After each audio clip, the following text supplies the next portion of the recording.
আর vote ঘোষণা হতে না হতেই প্রথম ওভারে অকথা কুকথা আক্রমণ এবং শাসানি। আমরা এই ছবি দেখতে পাচ্ছি, যে ছবি উত্তর মালদা অর্থাৎ মালদার উত্তরের প্রার্থী প্রসূন ব্যানার্জি বারবার করছে। দেখুন,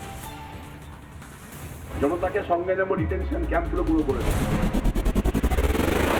জনতাকে সঙ্গে নেব, ডিটেনশন ক্যাম্পগুলো পুরো করে দেব। নির্বাচনী প্রচারে বেরিয়ে ঠিক এইভাবে হুঁশিয়ারি দিলেন উত্তর মালদা লোকসভা কেন্দ্রের তৃণমূল প্রার্থী প্রসূন বন্দ্যোপাধ্যায়। ডিটেনশন ক্যাম্প হলে ভেঙে গুড়িয়ে দেওয়ার নিদান তৃণমূল প্রার্থীর গলায়। আরও একবার শুনুন কি বললেন প্রসূন ব্যানার্জি। শ্রমিক ভট্টাচার্যকে ওপেন চ্যালেঞ্জ করলাম, হিম্মত থাকে পাঠান, যেতে ভয় পাচ্ছি না, গুড়িয়ে দিয়ে আসবো। কোথায় কোথায় আছে আপনি বলে দিন না, আমি খুঁজে গুড়িয়ে দিয়ে আসছি। জনতাকে সঙ্গে নেব, ডিটেনশন ক্যাম্পগুলো পুরো করে দেবো। শুধু তাই নয়, চাঁচলে প্রচারে গিয়ে ডিটেনশন ক্যাম্পকে হিটলারের গ্যাস চেম্বারের সঙ্গে তুলনা তৃণমূল প্রার্থীর। ডিটেনশন ক্যাম্প হচ্ছে নাসি জার্মানির হিটলারের গ্যাস চেম্বারের মতন, যেখানে মানুষকে ঢুকিয়ে দেওয়া হবে, আদালতে দেওয়া হবে না। দ্বিতীয় বিশ্বযুদ্ধের পরে পোল্যান্ড থেকে জার্মানি পর্যন্ত এরকম প্রচুর গ্যাস চেম্বার পাওয়া গেছিল। প্রসূন ব্যানার্জিকে পাল্টা জবাব বিজেপি। ভারতীয় জনতা পার্টির পক্ষ থেকে চ্যালেঞ্জ করলাম, তিনি সিএর যে এনআরসির যে ক্যাম্প ভাঙা তো দূরের কথা, তিনি বিজেপি কর্মীর একটা বিষয়ে একটা কোনো মন্তব্য করে দেখুক, ভারতীয় জনতা যুব মোর্চা ভারতীয় জনতা পার্টি ছেড়ে কথা বলবে না। ভোটের মুখেও লাগাতার হুমকি শাসকের। নির্বাচনী বিধি লাগু হওয়ার পরেও চলছে উস্কানিমূলক প্রচার। মালদা থেকে দীপঙ্কর গোস্বামীর রিপোর্ট, রিপাবলিক বাংলা। মামাটি মানুষের সরকার এবং সবথেকে বড় বিষয় যে 2019, 2021 এবং 2024 প্রত্যেকটা নির্বাচনের ক্ষেত্রে কিন্তু এই তৃণমূল কংগ্রেসে তারা বারংবার বলেছেন যে মা মাটি মানুষ ও তাদের বিপুল সমর্থন রয়েছে, কিন্তু এই বিপুল সমর্থনের মাঝেও কোথাও যেন একটা হুমকির রাজনীতি চলছে। প্রসূন ব্যানার্জি তিনি যেমনটা বলেন যে ডিটেনশন ক্যাম্প, এবং তার কাছে এটা যেন মনে হয়েছে যে এই ডিটেনশন ক্যাম্পটা এই কার্যত যেন হিটলারের গ্যাস চেম্বার। কি আশ্চর্যজনক একটা উক্তি তিনি রাখলেন প্রচারে এসে। অনিন্দবাবু, এখান থেকে আপনার কাছে প্রশ্ন যে মূলত মা মাটি মানুষের সরকার সবটাই নাকি আপনাদের সমর্থনে রয়েছে, তাহলে হুমকির কি প্রয়োজন? না, আগে বলুন ডিটেনশন ক্যাম্পটা কি, মানে কি জন্য বলা হয়েছে? সিএ ইমপ্লিমেন্টের জন্য কোনো নাগরিকত্ব বাদ যাবে না, তাদেরকে নাকি নতুন করে নাগরিকত্ব দেওয়া হবে। আচ্ছা একবার বলুন তো, ডিটেনশন ক্যাম্পে কি দরকার? তার মানে সেই সিএ নাম করে এনআরসি করে ডিটেনশন ক্যাম্পে রাখবেন, যেভাবে আসামে দেখা হয়েছে, সেইভাবে মানুষকে মারতে যেতে বলুন না। আজকে আমি বলছি তো, আমাদের হোম মিনিস্টার অমিত শাহজিকে বলতে বলুন যে এনআরসি করা হবে না, কিছু বলতে পারবেন? উনি পার্লামেন্টে দাঁড়িয়ে বলেছেন প্রথমে সিএ তারপর এনআরসি। কি পেয়েছেন? পড়াশোনা করেছো? কি পেয়েছেন এটাকে?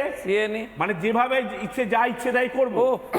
আজকে বিজেপি কে বলতে বলবো, তারা বলুক যে এনআরসি হবে না।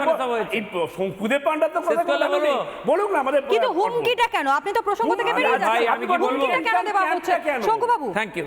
প্রথম কথা হচ্ছে ডিটেনশন ক্যাম্পের কোনো গল্পই নেই, এটা একটা অদৃশ্য শত্রু তৈরি করার চেষ্টা।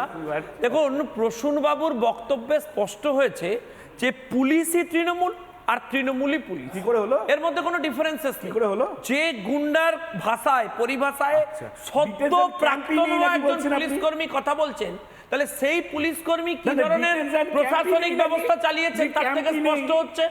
উনি বোঝাচ্ছেন মেরে তুলে দেবো, উনি বলছেন যে আইন মানবো না, উনি বলছেন আমি অ্যাকশন করে দেবো। একজন নেত্রী বলেছিলেন গুন্ডা কন্ট্রোল করবেন, এখন গুন্ডারা যে পুলিশের ভেতর থেকে তার দলে সর্বোচ্চ বিরাজমান হয়েছেন সেটা প্রসূন বাবু স্পষ্ট করছেন। প্রসূন বাবু আবারও প্রমাণ করছেন প্রসূনই পুলিশ, পুলিশই তৃণমূল, তৃণমূলই প্রসূন। এই সমস্ত ঘেঁটে পুরো ঘ হয়ে একাকার ফলে এই পুলিশি ব্যবস্থা রেখে গণতান্ত্রিক প্রক্রিয়ায় বাংলায় নির্বাচন করানো সম্ভবপর নয়। এই পুলিশি ব্যবস্থায় যারা পোস্টে আছেন তাদেরকে পোস্টে রেখে এটা করানো যাবে না বলেই রাজীব কুমারকে সরিয়ে দিতে হয়েছে বলে এই রাজ্যের সমস্ত জেলার এসপি যারা যারা আছেন শুধুমাত্র ক্যাডার দেখে নয়, তাদেরকে ইমিডিয়েটলি শিফট করা উচিত। শঙ্কুবাবু, একটু আপনাকে বিরত করছি, তার কারণ অনিন্দবাবু অনেকক্ষণ ধরে বলছেন যে detention camp, detention camp, detention camp. ক্যাম্পের কোনো গল্পই নেই। যে হুমকি দেওয়া হচ্ছে, কেন হুমকি? শুধু তো এইবার প্রথম নয়, প্রসূন ব্যানার্জিকে এর আগেও শোনা গিয়েছে হুমকি দিতে। উত্তরবঙ্গে তো একটা সিটও জিতবে না, বললাম তো। উত্তরবঙ্গে একটা সিটও জিতবে না। আমি দেখছিলাম। সেই জন্য একটা জুজু তৈরি করেছে, জুজু, ডিটেনশনের জুজু। সেই জুজু দেখিয়ে যদি কিছু ভোট পাওয়া যায়। পঞ্চায়েতে ওর থেকে বেশি লোক যায়। মানুষকে স্বীকৃতি দেওয়ার ক্ষেত্রে বাধা দেবেন না। যারা ঘর ছেড়ে এসেছে, যে হিন্দুরা এফেক্টেড হয়েছেন, যারা দেশ ছেড়ে শিকড় ছেড়ে এসেছে, শুধুমাত্র ডিটেনশন ক্যাম্প নয়, তিনি কেন্দ্রীয় বাহিনী, এক মিনিট, তিনি কেন্দ্রীয় বাহিনীর বিরুদ্ধেও কিন্তু কথা বলেছেন। তিনি বলেছেন কেন্দ্রীয় বাহিনী আসবে যাবে, কেন্দ্রীয় বাহিনীকে বসিয়ে রাখতে হবে, কেন্দ্রীয় বাহিনীকে কেন্দ্রীয় বাহিনীর মতো ব্যবহার করতে হবে। এটা কি বলছেন একজন প্রার্থী? আমরা শুনবো তিনি ঠিক কি বলেছেন, আমরা শুনবো তিনি ঠিক কি বলেছেন, শুনুন। বলি এতে ব্যাখ্যা লোক আছে, এ তো বিএসএ প্যারামিলিটারি সবাইকে শুধু একটাই কথা বলছে, আপনি আইনের মধ্যে থাকুন, আমরাও আইনের মধ্যে আছি, নির্বাচন শান্তিপূর্ণ হোক, ফ্রি ফেয়ার হোক। প্যারামিলিটারি যদি ভয় দেখায়, আমার নাম প্রসূন ব্যানার্জি, না নির্বাচন সদনকে বসে রাখতে হবে এই স্কুলে। ভালো করে জড়িত মা বলেন আপনারা দিয়ে দেবেন, ওদেরকে কোনো অযত্ন করবেন না, ওরাও চাকরি করে, কোনো যত্ন করবেন, শুধু বলবেন প্রসূন ব্যানার্জি খেলতে এসছে। ভোটকে সম্মান ততক্ষণ দেবেন যতক্ষণ সে আপনাকে সম্মান দিচ্ছে, আপনার গণতান্ত্রিক অধিকারে হাত দিচ্ছে না, না হলে গণতান্ত্রিক প্রতিবাদও হবে। ভারতবর্ষ দেখবে ইলেকশনটাকে বলে ওল্ড মালদাকে সারাদিন কভার করতে হবে, তাহলে খেলা হবে। অরিন্দম বাবু, আপনি উত্তর দিন। এই বক্তব্য শোনার পর আপনার মনে হচ্ছে না কেন হুমকি দিতে হচ্ছে? আপনারা তো বলেন উপচে উপচে মানুষ ভোট দিচ্ছে, মানুষ আপনাদের সঙ্গে রয়েছে, যদি সঙ্গে থাকে তাহলে এই হুমকি দিতে হচ্ছে কেন? আমার বলি আপনাকে, গণতান্ত্রিক মানুষের গণতান্ত্রিক অধিকারে যদি হস্তক্ষেপ করে সে যেই হোক, নিশ্চয়ই ঠিক কথা বলেছেন। ভোট শান্তিপূর্ণ হবে, ভোট শান্তিপূর্ণ হবে, মানুষ তার অধিকার প্রয়োগ করবে, জায়গায় জায়গায় শীতল কুচি হতে দেব না, শীতল কুচি হতে দেব না। যিনি দেশের বিরুদ্ধে, যিনি গণতান্ত্রিক ব্যবস্থার বিরুদ্ধে কথা বলছেন, ওনাকে হয় সেন্সর করা উচিত, নাহলে ওর প্রার্থীপদ ক্যান্সেল করা উচিত। বেশ, আমি একটু দেবাশিসদার সঙ্গে কথা বলবো এই বিষয়ে। এটা কি ট্র্যাডিশন হয়ে গেছে? এটা একটা ঐতিহ্য তৃণমূলের? দেখুন, তৃণমূলের ঐতিহ্য কিনা এই না আমি জানি, আলোচনাটা কোন দিকে চলে যাচ্ছে। আমি শঙ্কুর একটা কথাকে উদ্ধৃত করছি, এটা কিন্তু আসলে অদৃশ্য যুদ্ধ হচ্ছে। মানে এই যেটা হচ্ছে, এটাতে সাধারণ মানুষের কি উপকার হবে? মানে যে প্রসূন ব্যানার্জির কথা আপনারা বলছেন বা যাদেরকে দেখাচ্ছেন, তা আমি বারবার যেটা বলার চেষ্টা করছি, এরা কিন্তু কেউ, এদের কি এজেন্ডা, মানে এরা যদি ভোটে যেতে কি করবে, বা এরা আগে যারা জিতেছে তারা কি করতে চায়, এই জায়গাগুলো হাইলাইটেড হচ্ছে না। আমি বারবার বলার চেষ্টা করছি যে তৃণমূলের যে আজকে দুর্নীতি, সেটা কোর্টে এস্টাবলিশ না হলেও মানুষের জীবনে এস্টাবলিশ হয়ে গেছে। মানে এই জায়গাটাতে কোনো অস্বীকার করার জায়গা নেই। কিন্তু আরেকটা ভয়ের জায়গা আছে, যে আমরা আজকে যে জিনিসটা তৈরি করার চেষ্টা করছি, মিডিয়া থেকে শুরু করে সবাই, আমরা তপ্ত করা থেকে পশ্চিমবঙ্গের মানুষকে জ্বলন্ত আগুনে ফেলতে চাইছি না তো, এটা ভালো করে ভাবতে হবে। মানে আমরা তৃণমূলের দুর্নীতি যেমন একদিকে বলছি এস্টাবলিশ, ঠিক একইভাবে আমরা কিন্তু একেবারে চুপ করে গেছি ইলেকট্রাল বন্ডের দুর্নীতি নিয়ে। ৬,০০০ কোটি টাকা স্ক্যাম, আমরা কেউ কথা বলছি না। আমরা মেনে নিচ্ছি তৃণমূলের মুখেও হয়তো বিজেপির মতো দই মেখে ফেলেছে কিছুটা হলেও, তাই তারা কত কথা বলতে পারছে না। কিন্তু এটা অবাক কাণ্ড, বাকি বিরোধীরা কেন বলছে না? আপনি ভেবে দেখুন যে আজকে অরবিন্দ কেজরিওয়ালকে নিয়ে আমরা বারবার বলছি যে এক সময়ের যে বিরোধী আন্দোলনের, মানে দুর্নীতির বিরুদ্ধে আন্দোলনের যে পোস্টার বয়, সে আজকে দুর্নীতিতে নিবদ্ধ, সে আজকে জেলে, মানে ইডি কাস্টডিতে। কিন্তু তার তো দুর্নীতিটা বোধ হয় ১০০ কোটি বা এরকম কিছু। কিন্তু আজকে পশ্চিমবঙ্গের বুকে হাজার হাজার কোটি টাকা হয়েছে। কোথায় গেল ইডি? কোথায় গেল বিজেপির এত কথা? কেন তাদেরকে ধরা হচ্ছে না? তাহলে কি সত্যি সেই জায়গাটা রয়েছে? না, এখানে কোর্টের ব্যাপার নয়। মানে এই যে জায়গাটা, কোর্টে বিচার করলে আমরা কি করব? জানি শঙ্কু, মানুষ আমরা কি কোর্টের উপরে চলে যাব? আবদ্ধ করে আমরা আইন মানব না? আমি জানি শঙ্কু। আমি আলোচনাতে এগিয়ে নিয়ে যাবো। শঙ্কুবাবু আমাদের সঙ্গে থাকুন, দেবাশিস বাবু আপনিও থাকুন। তবে একবার আপনাদেরকে একটু দেখাই, অর্থাৎ কিভাবে এই হুমকি শাসানির ফুলঝুরি ছুটছে। নির্বাচন ঘোষণা হতেই কার্যত পায়ের তলার জমি কি তাহলে একটু টলমল হয়ে গিয়েছে, যে কারণে বারবার এইরকম ভাবে হুমকির ফুলঝুরি শোনাই। বরং আপনাদেরকে শুনুন। পঞ্চায়েত নির্বাচন আমরা যেভাবে করেছি সেইভাবেই আমাদের নির্বাচনে লড়তে হবে। মিলিটারি নামবে, বুটের আওয়াজ শোনা যাবে, তারা ভয় ধিক্কার দেওয়ার চেষ্টা করবে, ভয় সঞ্চার করার চেষ্টা করবে। কোনো কথায় কান দেবেন না। মাত্র 15 দিন পর আমরা আবার সেই বাংলায় থাকবো। মিলিটারি পুলিশ চলে যাবে, ওরা কিছু করতে পারবে না। মনে সাহস রাখুন, দল সঙ্গে আছে, বর্তমানে যদি আমরা একটু লক্ষ্য করে দেখি তাহলে দেখতে পাবো সেই হাতমাতদের একটা অংশ বর্তমানে বিজেপি ছত্রছায়ায় গিয়েছে। সুতরাং বিগত দিনে সে বিজেপির হারমাতদের আমরা কেটিয়েছি, আমরা তাড়িয়েছি। এরপর সেই হারমাতরা যদি আবার হারমাতগিরি করতে আসে, যদি আবার দম দেখাতে আসে, যদি আবার তারা পুনরায় আমাদের মধ্যে জাতিভেদ নিয়ে রাজনীতি করতে আসে, যদি আবার তারা হিন্দুত্বের তাস খেলতে আসে, তাহলে আমার মতো হাজার হাজার কারোর সেই নানুর বিধানসভা আছে, তারা কিন্তু ছেড়ে কথা বলবে না। এটাই আজকের দিন আমি বলতে চাই। আসছে ওসব বাহিনী ফাইনি আমাদের কাছে কিছু না, আমরা মমতা ব্যানার্জির বাহিনী। আমাদের এটা মনে রাখতে হবে, ভোটের 15 দিন আগে ভোট হয়ে যাবে। কি হবে তো একদম সবাই মিলে ধরে, মেয়েরা আসছে কেন ধরে, একদম কোনো বাহিনী ফাইনি না। বাহিনী হলে আমাদের এখানে লক্ষ্মীর মা লক্ষ্মী বাহিনী আছে, সবাই মিলে বাহিনীর সামনে দাঁড়িয়ে যাবেন, ওই বাহিনী ফিরে যাবে, তারপরেই যা হওয়ার হয়ে যাবে। কোনো চিন্তা নেই, কোনো ভয় নেই, কোনো ডর নেই। তখন ভোট দেওয়ার সময় তখন বড় ফুলে দিচ্ছ, আবার যাওয়ার বেলায় বলছো ছোট ফুলকে দাও। দেখো মাসি, আমি এবার ক্লিয়ার কাটেরই কথা বলে যাচ্ছি। এবার আমি একদম ক্লিয়ার কাট বলছি, তাতে মিডিয়া থাক যে থাক আই ডোন্ট কেয়ার। যদি এবার এখান থেকে যদি দেখি যে তৃণমূল লিড পায়নি, তাহলে সত্যি মাসি আমি তোমাদের কেন আমরা কেউই আর অভিযোগ শুনতে আসবো না, বাস্তব কথা একদম বলে যাচ্ছি। একেবারে সেই ফুলঝুরি আপনাদের সামনে তুলে ধরলাম। নীলাদ্রিবাবু আমাদের সঙ্গে রয়েছেন। একেবারে 20 সেকেন্ড বাধা রয়েছে, হুমকির প্রয়োজন পড়ছে কেন নীলাদ্রিবাবু? তনয়, পায়ের তলা থেকে যখন মাটি সরে যায় তখন হুমকি শেষ ভরসা হয়। কিন্তু এটাও মাথায় রাখতে হবে, দুর্নীতির দায় যদি দিল্লির মুখ্যমন্ত্রী গ্রেপ্তার হতে পারেন, পশ্চিমবঙ্গের দুর্নীতি দেবাশিস দা ঠিকই বলেছেন অনেক গুণ বেশি। সুতরাং যে কোনো সময় পশ্চিমবঙ্গের মুখ্যমন্ত্রী গ্রেপ্তার হলেও আশ্চর্য আর কিছু নেই। সুতরাং এই হুমকিকে মানুষ কতটা সিরিয়াসলি নেবে সেটা নিয়ে প্রশ্ন আছে, কারণ এই নির্বাচনের পর তৃণমূল দলটাই আদৌ থাকবে কিনা সেটা নিয়েই প্রশ্ন আছে। সরকার তো ছেড়ে দিন, সরকার তো থাকছেই না ধরে দিন, দলটা থাকবে কিনা প্রশ্ন আছে। সেই দলের নেতা যদি হুমকি দেন, সেই হুমকি অনেক সময় হাস্যরসের উদ্রেক করে। কিছু মানুষ ডুবন্ত নৌকোয় ঝাঁপিয়ে পড়ে বাঁচার চেষ্টা করছেন, হাত পা চুটছেন, এটাই মানুষ মনে করছে। একদমই নীলাদ্রিবাবু, এই ধমকানি চমকানির প্রয়োজন পড়ছে কেন? কারণ দুর্নীতি। অরবিন্দ কেজরিওয়াল তিনি জেলে গিয়েছেন, কিন্তু এ রাজ্যে একের পর এক দুর্নীতি সামনে এসছে। চাকরি চুরি, চাল চুরি, একের পর এক দুর্নীতিকে ভয় পাচ্ছে শাসক দল, তাই এত ধমকানি চমকানি। রাজ্যের বিরোধী দল নেতা শুভেন্দু অধিকারী তিনি ঠিক কি বলছেন শুনুন।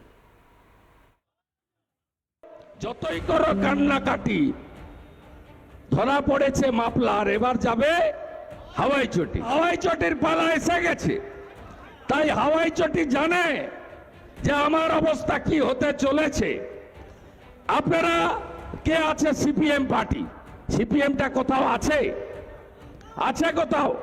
ভোট কাটার জন্য দাঁড়িয়েছে। ভোট কেটে যাতে তৃণমূলকে জেতানো যায়, এই করে 21 সালে 55টা কেন্দ্রে সংখ্যালঘুদের ভোট কাটতে পারেনি। আমাদের ভোটগুলো কেটেছে চন্দননগরে, চুচুড়াতে, আদি সপ্তগ্রামে, বোলাগড়ে, ধনেখালি, পান্ডুয়াতে। আমাদের ভোটগুলো কেটে এরা তৃণমূল চোর তৃণমূলকে রাখার ব্যবস্থা করে। এখানে বলে চোর ধরো, জেল ভরো।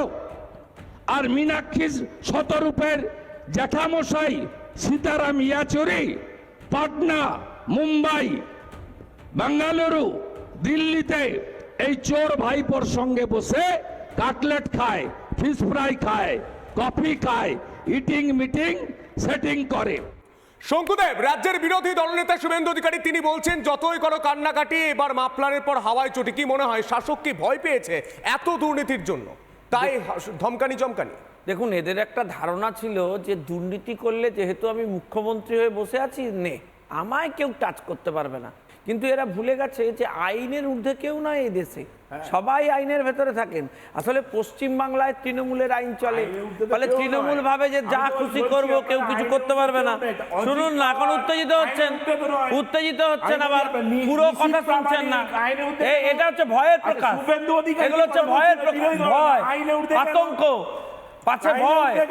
আমার কথা শুনুন না, বুঝতে হবে যে লোকে তো শুধুমাত্র দিল্লিতে ডাক না পাওয়ার জন্য রেমেডি পেয়েছে, এখনো কলকাতায় ডাক পাবেন না রেমেডি পাননি, এখনো গ্রেপ্তার হবেন না এমন কোন রেমেডি পাননি, যে কোনো সময় গ্রেপ্তার হতে পারেন এরকম সম্ভাবনা প্রবল রয়েছে, উত্তর দিতে পারছেন না। আপনি বলুন না, আরে ওয়াশিং মেশিনের কথা ছাড়ুন না, ওয়াশিং মেশিন তো আপনাদের দল সবথেকে বড় ওয়াশিং মেশিন, যার নামে আপনাদের প্রধানমন্ত্রী ওয়াশিং মেশিন আপনার দল সবথেকে বড় ওয়াশিং মেশিন, 30,000 কোটি টাকা স্ক্যাম বলেছে। রাজীব ব্যানার্জিকে ওয়াশিং মেশিনে ধুয়েছেন, 70,000 কোটি টাকা স্ক্যাম বলেছিল এই অজিত পাওয়ার প্রধানমন্ত্রী ভুলে বলেছেন। যাচ্ছেন ওয়াশিং নাকি? মেশিন এসছে দেখুন তদন্ত বলি, দেখুন সাদা হয়ে গেছে। শুনুন না, তদন্ত আপনারা সব কথা জায়গাতেই বলছেন। চলছে, কিন্তু ভয় এই নিশীথ আপনাদের প্রামাণিক, চোখে এই নিশীথ আতঙ্ক প্রামাণিককে জল গুন্ডা বলে করছে। ডেকে জানেন? কি প্রধানমন্ত্রী করেছে স্বয়ং। নিশীথ? কি করেছে?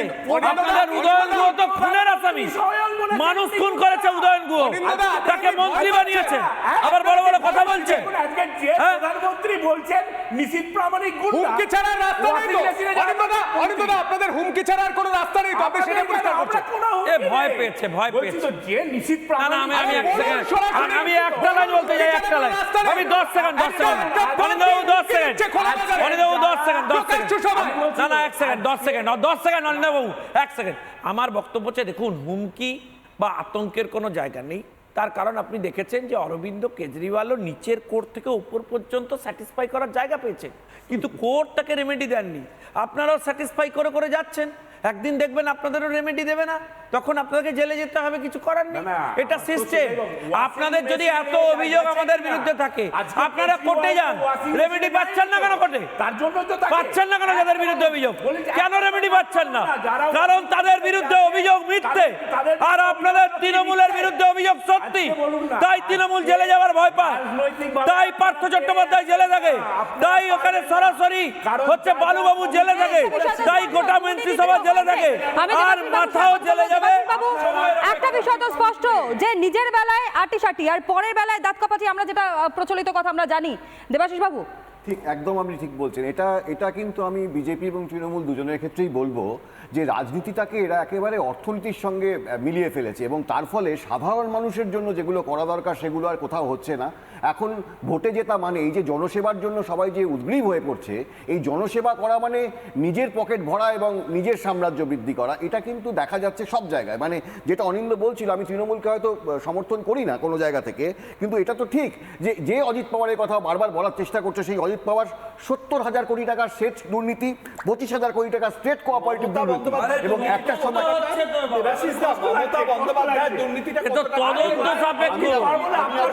Investigation is going on, court বলছে না কেন? আপনি বলছেন কেন? পলিটিক্যালি আপনারা বিরোধীরা বলছেন কেন? কেন কোর্টে আপনারা রেমেডি পাচ্ছেন না? কোর্টে যান, কোর্টকে বলুন। যাবেন না, কোর্ট মানবেন না দেবাশিস বাবু, আপনি আইন মানবেন না, আপনি আইন মানবেন না। এক মিনিট সঙ্গে কথা বলতে দিন। এই গণতন্ত্রটা এখানে আরে গণতন্ত্রের জন্য জানতে চাইছি, গণতন্ত্র মানে কি কোর্টকে না মানা? সেই অজিত পাওয়ার আছে, কোর্টই তো ব্যবস্থা সেই নিচ্ছে। অজিত পাওয়ারকে আপনারা আপনি বলেছিলেন, অভিযোগ করছেন তো কারোর বিরুদ্ধে, ইন্ডিভিজুয়ালসের বিরুদ্ধে কোর্টে যান। আরে কোর্ট বেশ, অর্থাৎ একটা বিষয় তো স্পষ্ট হচ্ছে যে তর্ক বিতর্ক চলতে থাকবে। শঙ্কুবাবু এবং যারা গেস্টরা রয়েছেন, আমাদের সময় সত্যিই কম, একেবারে শেষ হয়ে গিয়েছে।